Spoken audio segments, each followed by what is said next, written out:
GST ભરવાનો, service tax ભરવાનો, income tax ભરવાનો, પ્રોપર્ટી ટેક્સ ભરવાનો, એવા અનેક પ્રકારના ટેક્સ ભરવાના જેનાથી આપણને રોડ, રસ્તા, ગટર, પાણી, હોસ્પિટલ, સ્કૂલ વગેરે વગેરે સુવિધાઓ મળી શકે અને સરકાર અને દેશ સારી રીતે ચાલી શકે. આ માટે એક ભારતીય તરીકે આપણે બધા જ ટેક્સો ભરતા હોઈએ છીએ.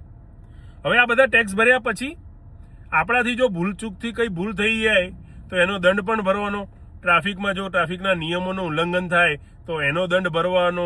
આપણી ઓફિસ, દુકાન આગળ કંઈ કચરો થાય તો હેલ્થ ખાતાવાળા એનો દંડ લઈ જાય. આપણે ઇન્કમ ટેક્સ મોડો ભરીએ તો એનો આપણને ઇન્કમ ટેક્સવાળા દંડ કરે. જીએસટી મોડું ભરીએ તો જીએસટીવાળા પેનલ્ટી કરે. એટલે દરેક સંસ્થાઓમાં જ્યાં ટેક્સ લેવામાં આવતો હોય, જ્યાં કરી આપણે એમના સમય પ્રમાણે એનું ભુગતાન ના કરીએ અથવા તો આપણે કોઈ ભૂલ કરીએ તો આપણે એનો ટેક્સ એનો દંડ ભરવાનો હોય. હવે આ જ દંડ એ લોકો આપણી પાસેથી વસૂલતા હોય છે. હવે એક નવી વાત આવી કે જો એ લોકો આપણી પાસેથી દંડ વસૂલતા હોય, જે સુવિધા આપણને આપી રહ્યા છે એમાં આપણાથી કંઈ ભૂલચૂક થાય, જો એ થાય તો એના માટે આપણી જોડેથી દંડ વસૂલતા હોય, તો શું આપણે પ્રજા તરીકે હવે સરકાર પાસે આપણે સામે દંડ ના માંગી શકીએ? હું રોડ ઉપર ગાડી લઈને જઉં છું ને રોડ ખાડા ખરબચડા વાળો છે, જે રોડ સારો બને એના માટે મેં ટેક્સ ભર્યો છે, તો શું આપણે ફોટા પાડીને સરકારને મોકલી ના કહીએ કે હવે તમે અમને દંડ ભરો?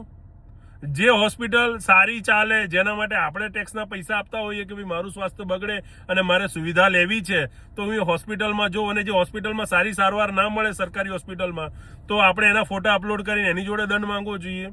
એવી રીતે જ સ્કૂલની અંદર જો શિક્ષણ સારું ન મળે, સ્કૂલની સુવિધા સારી ના હોય, તો આપણે એના ફોટા અપલોડ કરીને સરકારને કહીએ તમે ટેક્સ આપો, તમે અમને દંડ આપો.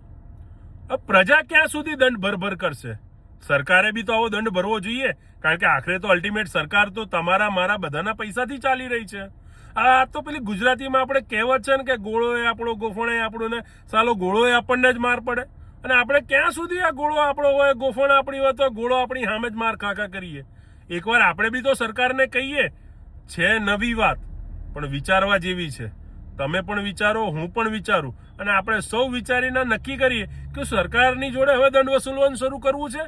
અલ્ટિમેટ પૈસા લે છે, સુવિધા આપે છે, અને જો સુવિધા સારી ના આપતા હોય તો એમને પણ દંડ ભરવો જોઈએ ને. આપણે એકલા થોડી દંડ ભરવા માટે બેઠા છીએ.